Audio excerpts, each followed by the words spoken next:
para falar um pouco mais sobre o dogma científico, né, eu vou usar aí como uma expressão um livro que foi escrito por um cientista, óbvio, chamado Isaac Newton, né, que é esse livro aí de 1687. Esse é o livro mais importante da ciência, talvez o livro mais importante da Idade Moderna. Se você considerar que a Idade Moderna foi pautada com ciência, esse é o livro principal da ciência. Então, esse é o principal livro da Idade Moderna.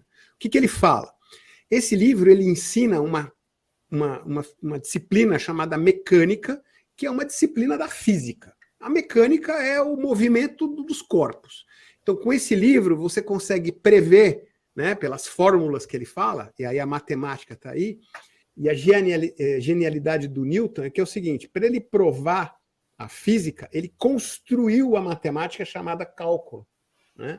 Então ele desenvolveu o cálculo, né, diferencial e integral nesse livro, que os engenheiros estudam hoje, mas a matemática que ele desenvolveu é para explicar a física. E ele criou as 3 equações, né, da mecânica clássica, né, de Newton. Com isso, você consegue prever uma bala de canhão, a trajetória de uma bala de canhão, ou o caminho de um planeta, né? Então, tudo isso você consegue. Então, imagina, né, um cara que falou, pô, eu vou ler isso aqui, eu vou conseguir calcular a bala, ou então eu vou conseguir prever a trajetória dos cometas, dos planetas. Era como se fosse mágica na época, né? Tudo bem. Aí, só para entender a ignorância, né? O tempo foi passando, né? No começo do século XIX, no final do século XIX, o pessoal estava fazendo os primeiros experimentos dentro da ciência, experimentando para medir a velocidade da luz. Os caras lá fizeram um experimento, eu não vou entrar em detalhes aqui e tal, 2 cientistas chamados Maxwell e Moseley. Eles tentaram fazer um experimento para tentar medir a velocidade da luz e chegaram a números totalmente inconsistentes. E eles falaram, cara, não é possível, está errado, é um erro de precisão. Eles fizeram uma máquina muito mais sofisticada, pesando toneladas, boiando numa piscina de mercúrio, um negócio assim, super sofisticado. Não, agora a gente não vai errar. E deu a mesma inconsistência. Aí eles falaram, não, só tem alguma coisa errada.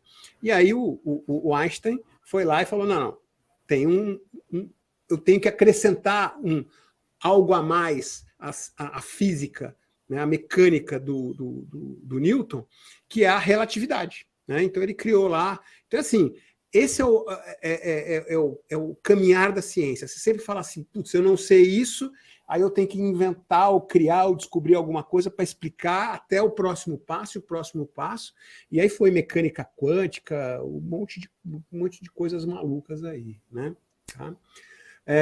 Então, continuando com a matemática, né? Outras ciências, como, por exemplo, economia, ciências sociais, não dá para se fazer uma fórmula, né? Fórmula da ciência social, não.